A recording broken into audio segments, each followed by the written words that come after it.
ہو جائے گی تیری مشکل آسان پڑھا کر،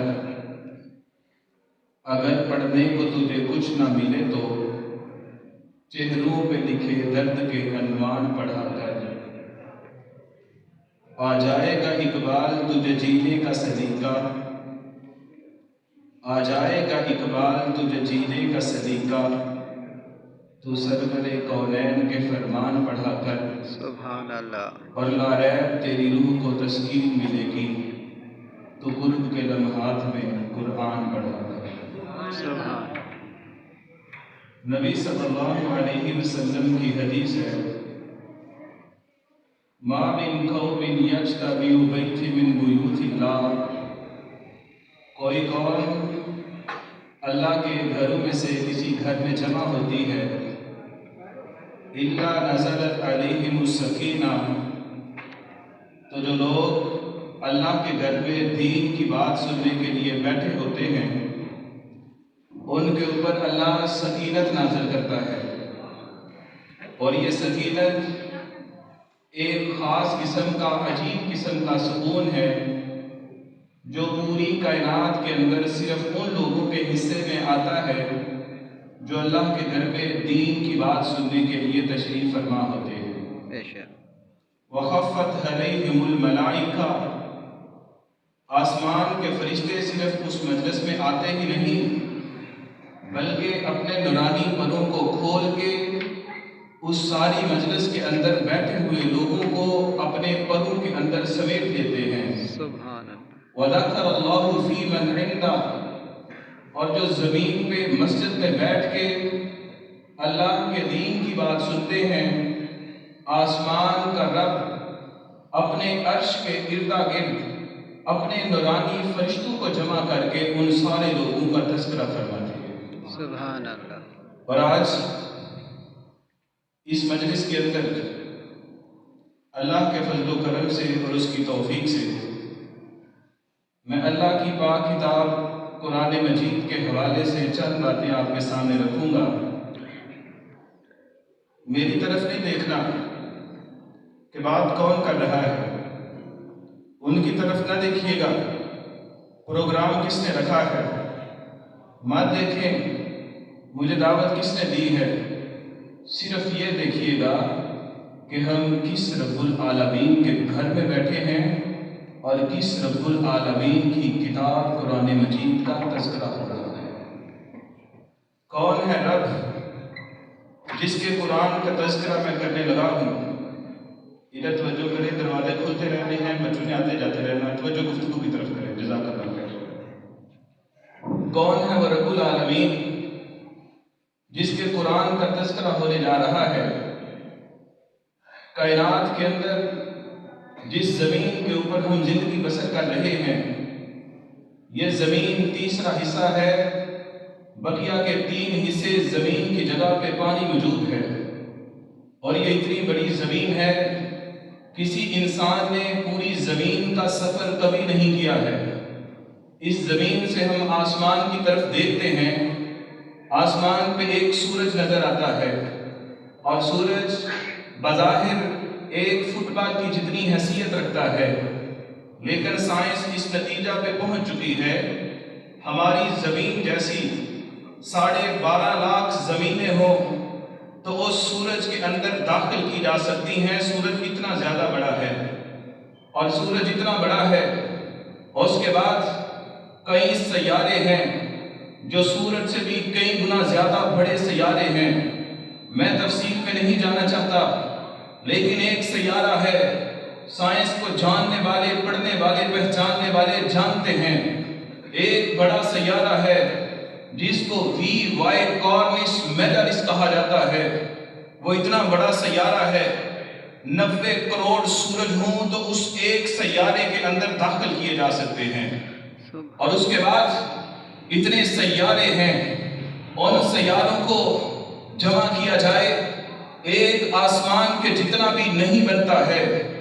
ان سیاروں کے بعد اللہ کا پہلا آسمان ہے، وہ اتنا بڑا ہے، پوری کائنات نیچے جتنی ہے اس سے بڑا آسمان ہے، اور اس آسمان کے اوپر دوسری مخلوق ہے، اللہ کی مخلوق اس کے بعد دوسرا آسمان پہلے آسمان سے بڑا ہے، پھر اس کے بعد مخلوق، تیسرا آسمان دوسرے سے بڑا ہے، پھر چوتھا، پانچواں، چھٹا، ساتواں آسمان، اتنا بڑا یہ آسمانی نظام اور سسٹم، اور اس کے بعد اللہ کا عرش کے نیچے پانی ہی پانی ہے، پانی کے اوپر اللہ کا عرش ہے، اللہ کے عرش کے اوپر اللہ کی وسیع و عریض اس سے بڑی کرسی ہے، اور اس کرسی کے اوپر وَهُوَ الْعَلِيُّ الْعَظِيمُ، بلند و بالا رب العالمین کی ذات ہے۔ سبحان اللہ۔ اتنے بڑے رب کی بات ہے، قرآن مجید کی باتیں چند منٹ توجہ کے ساتھ سنیے، بڑی فکر انگیز گفتگو کرنے کی کوشش کروں گا۔ میں نے سورۃ الحشر سے آخر سے ایک آیت پڑھی ہے، یا ایھا الذین آمنوا اتقوا اللہ ولتنظر نفس ما قدمت لغد۔ دو چیزیں بیان ہوئیں، اے ایمان کا دعویٰ کرنے والوں، اپنے آپ کو مسلمان کہنے والوں اور اپنے آپ کو اہل حدیث اور اہل سنت کہنے والوں، اتقوا اللہ، اللہ سے ڈر جاؤ۔ اللہ کا ڈر کیا ہوتا ہے؟ جب آپ کہیں ایسی جگہ پہ موجود ہو، وہاں پہ کوئی دیکھنے والا نہیں ہے، نہ باپ دیکھ رہا ہے، نہ بھائی دیکھ رہا ہے، نہ کوئی دنیا کا انسان دیکھ رہا ہے، وہاں پہ آپ اس وجہ سے حرام کام کو چھوڑ دیں، کائنات کا رب دیکھ رہا ہے۔ میں نے حدیث کے اندر پڑھا ہے، ادب المفرد کے اندر آتا ہے، حضرت عبداللہ ابن عمر رضی اللہ عنہ ایسے سفر کرتے کرتے باہر نکل گئے، جنگل میں نکل گئے، بیابان میں نکل گئے، صحرا میں نکل گئے، وہاں پہ جا کے دیکھتے ہیں ایک بکریوں کا چرواہا ہے، پاؤں پہ جوتا بھی نہیں ہے، سر پہ کوئی کپڑا بھی نہیں ہے، عرب کی تپتی ریت کے اوپر بکریوں کو اکیلا تن تنہا چلا رہا ہے۔ عبداللہ بن عمر کہنے لگے، اللہ کے بندے، ہم پریشان ہیں، بھوک کی وجہ سے ہم تکلیف میں ہیں، پیاس کی وجہ سے ہمیں ان بکریوں کا دودھ دھو کے پلا دو۔ کہنے لگا، یہ بکریاں میری نہیں ہیں، میں آپ کو دودھ نہیں پلا سکتا۔ کہا پھر ایسا کرو، ایک بکری ہمیں دے دو، اس کے پیسے لے لو۔ کہا یہ بکریاں میری نہیں ہیں، میں آپ کے ساتھ بکری کا سودا نہیں کر سکتا۔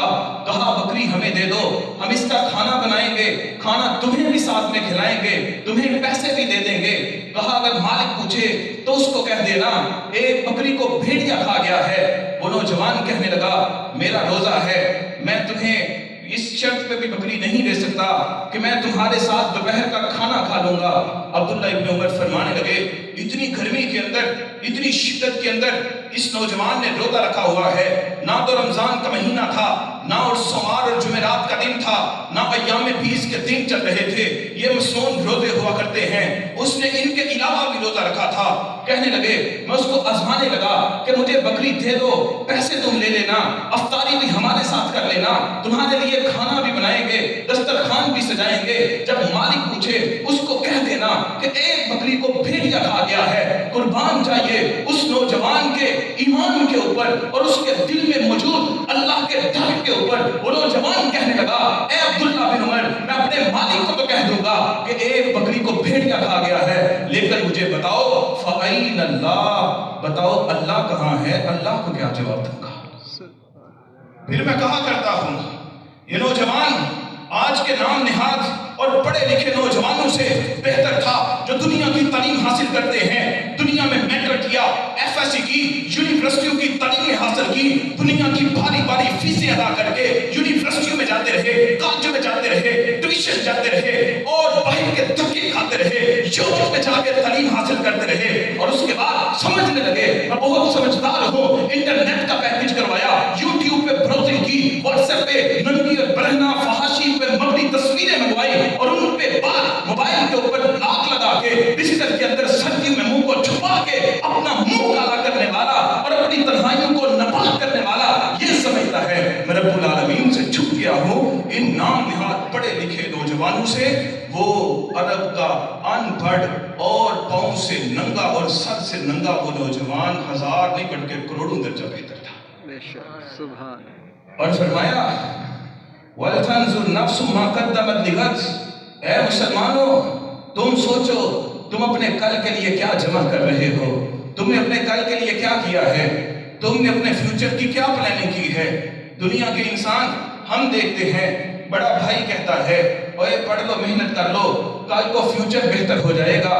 ابھی محنت کر لو, اپنے پیپروں کی تیاری کر لو, تمہارا مستقبل بہتر ہو جائے گا. کل کی زندگی تمہاری خوبصورت ہو جائے گی, کل تمہارا بہترین ہو جائے گا, کل تمہارا VIP ہو جائے گا, فیوچر روشن ہو جائے گا. دنیا کی تعلیم مقصد ہے. ہاں میں کہتا ہوں, باپ بھی یہی تعلیم دیتا ہے, بڑا بھائی بھی یہی تعلیم دیتا ہے, رشتہ دار بھی یہی تعلیم دیتے ہیں, گلی محلے کے بڑے بھی یہی تعلیم دیتے ہیں, اسکول میں استاد بھی یہی تعلیم دیتا ہے, یونیورسٹی کا پروفیسر بھی یہی تعلیم دیتا ہے. لیکن قربان جائیے رب العالمین کے قرآن کے اوپر, قرآن نے کیا تعلیم دی؟ وَلْتَنْظُرْ نَفْسٌ مَا قَدَّمَتْ لِغَدٍ. دنیا کے کل کی فکر کرتے ہو جس کل کا پتہ بھی نہیں ہے, یہ آنا بھی ہے کہ نہیں آنا, اور یہ بھی نہیں پتا اگر آ گیا اس کل نے کتنی دیر میں ختم ہو جانا ہے. اس نے 1 مہینہ رہنا ہے, 1 سال رہنا ہے, 5 سال رہنا ہے. اللہ کی قسم اس کی حقیقت کا پتہ ہی نہیں اس کل نے آنا بھی ہے کہ نہیں, اور اگر آنا ہے تو کتنی دیر رہنا ہے. مجھے وہ نہیں بولتا. یوٹیوب کے اوپر میں نے ایک ویڈیو کلپ دیکھا, نوجوان لڑکیاں بیٹھی ہوئی تھی اور دھاڑے مار مار کے آنسو بہا رہی تھی اور رو رہی تھی. جب اینکر نے سوال کیا کیوں رو رہی ہو, 3 بہنیں کہنے لگی ہمارا باپ فوت ہو چکا ہے, ہماری ماں کا سایہ بھی سر پہ نہیں ہے, ہم 3 بہنیں ہیں, ہمارا ایک اکلوتا بھائی تھا, ہم نے اس کو پڑھایا لکھایا, ساری زندگی محنت کی ہے, پیسے کما کے اس کی اسکول کی فیسیں دی, اس کی اکیڈمی کے خرچے برداشت کیے, اس کو یونیورسٹی کے اندر پڑھایا. آج CSS کا امتحان پاس کر لیا, مقابلے کا امتحان پاس کرنے کے بعد آج CSS آفیسر بھرتی ہوا تھا. اپنی نوکری کے کاغذات اور جوائننگ لیٹر جو تھا وہ لینے کے لیے گیا تھا, واپسی آتے ہوئے ایکسیڈنٹ ہوا ہے اور ساری اپنی ڈگریوں کو اور جوائننگ لیٹر کو لے کے اللہ کے پاس چلا گیا ہے. اس تعلیم کے لیے کرتے ہیں نا. اور شیخ القرآن ادھر سرگودا کے اندر جماعت کے بہت بڑے مناظر ہیں. سید سلطان شاہ نقوی حافظہ اللہ, انہوں نے اپنے مدرسہ کے ساتھ پیچھے 4 سے 5 ایکڑ زمین کے اوپر بہت بڑی بلڈنگ تیار شروع کی ہے, اور وہاں پہ دین اور دنیا کی تعلیم کا بندوبست کیا ہے. اور ان سے پوچھا گیا یہ زمین کس نے دی ہے؟ کہنے لگے سرگودا کا ایک بہت مالدار انسان ہے, بہت بڑا تاجر ہے, اس کے پاس بڑی دولت تھی, لیکن اس نے کیا کیا, اپنا ایک اکلوتا بیٹا تھا, جب وہ بیٹا پیدا ہوا اس کے دل میں خواہش آئی میں اپنے بیٹے کو پڑھاؤں گا, میں اپنے بچے کو ڈاکٹر بناؤں گا, میں اس کو بڑا ڈاکٹر بناؤں گا, پاکستان میں بنوانے کے بعد میں اس کو بیرون ملک بھی بھیجوں گا. اس نے ایسا ہی کیا, دنیا میں پیسے لگائے, لاکھوں روپیہ خرچہ کیا, 1 کروڑ سے زیادہ خرچہ ہو گیا. ادھر پاکستان میں MBBS کر دیا, اس کو تسلی نہ ہوئی, اس نے مزید پیسے لگائے, اس کو آسٹریلیا کے لیے بھیجا اور کئی لاکھوں روپیہ خرچ کیا.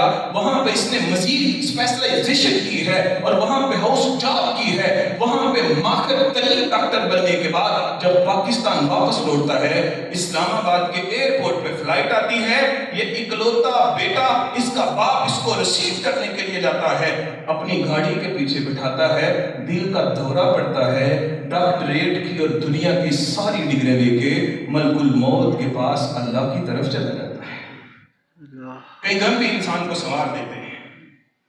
پھر اس نے فیصلہ کیا کہ مجھے کیا فائدہ ہوا, اتنے پیسے لگائے, اتنی دنیا کی تعلیم دی, اپنے بیٹے کو ڈاکٹر بنایا, باہر کے ویزے لگوائے, ساری زندگی کی کمائی اور جمع پونجی اپنے بیٹے پہ صرف کی, لیکن مجھے کوئی فائدہ نہیں ہوا. کہنے لگا شاہ صاحب میری آپ کے مدرسہ کے ساتھ 4 ساڑھے 4 ایکڑ زمین ہے, وہ ساری میں اللہ کے دین کے لیے وقف کرنا چاہتا ہوں. یہاں پہ ایسا ادارہ بنائیں جہاں پہ بچے دنیا کی اور دین کی دونوں تعلیمیں حاصل کریں, اور یہ میرے لیے صدقہ جاریہ بن جائے. سبحان اللہ, سبحان. یہ دنیا کی حیثیت ہے اور دنیا کی حقیقت ہے. آج اسی کے پیچھے چل رہے ہیں.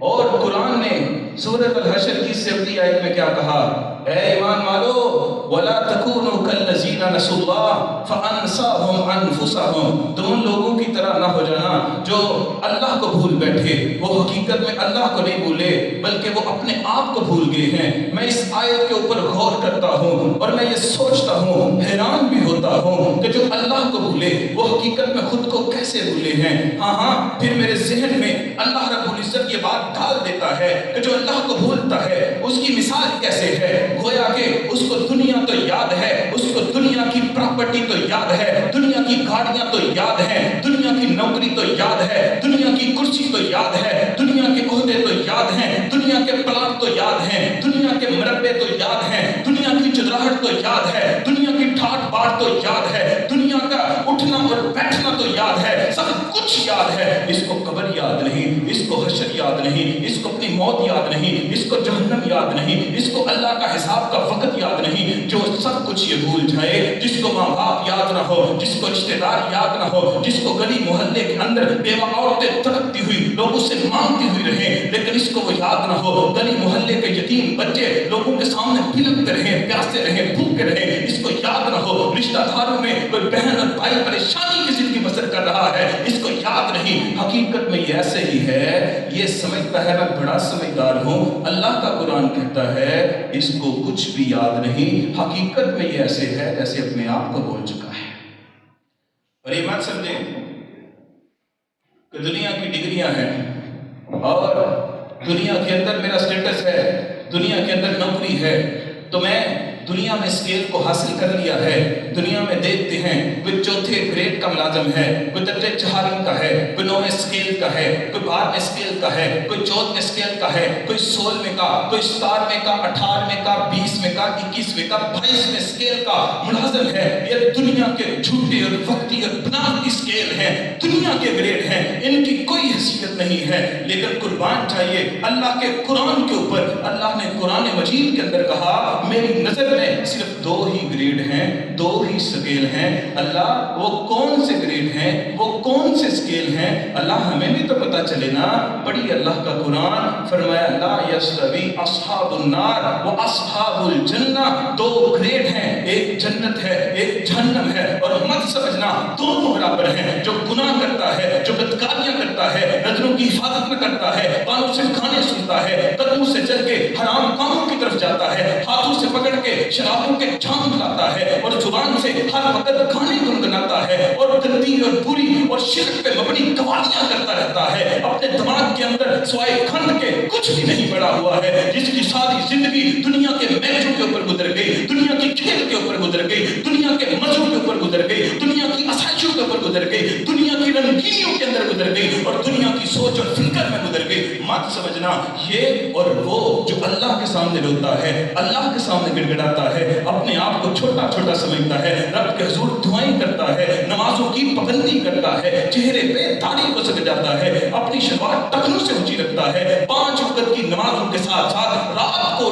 اٹھ کے والذین یبیتون لربہم سجدا وقیاما، راتوں کو اٹھ کے اللہ کو سجدے بھی کرتا ہے، اللہ کے سامنے قیام بھی کرتا ہے۔ مت سمجھنا یہ دونوں برابر ہیں۔ ہو سکتا ہے تو نمازیں پڑھنے والے کو، تو دین پہ چلنے والے کو، تو تہجد کا اہتمام کرنے والے کو دنیا میں کم آمدنی کی وجہ سے، دنیا میں فیکٹری جانے کی وجہ سے، دنیا میں تھوڑی مالی حیثیت کمزور ہونے کی وجہ سے، دنیا میں چھوٹا گھر ہونے کی وجہ سے، دنیا کی حیثیت کم ہونے کی وجہ سے تو اس کو حقیر سمجھے۔ اللہ کا قرآن کہتا ہے اصحاب الجنت هم الفائزون، اللہ کی نظر میں کامیاب سکیل اسی کا ہے جس کو اللہ کی جنت عطا فرماتی ہے۔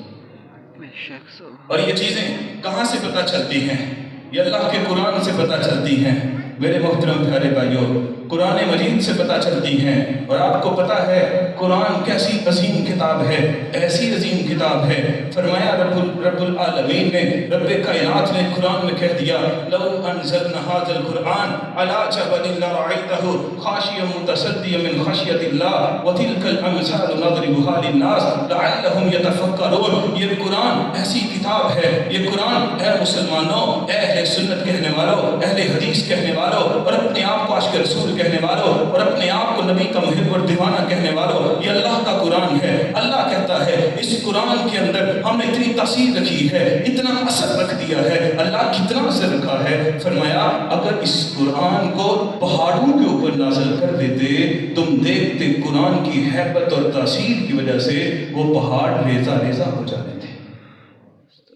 ابھی تو اللہ نے قرآن کو پہاڑوں پہ نازل نہیں کیا، لیکن ابھی پہاڑوں کی کیا کیفیت ہے؟ ابھی قرآن پہاڑوں پہ نازل نہیں ہوا، لیکن قرآن کی وجہ سے، اللہ کی ہیبت کی وجہ سے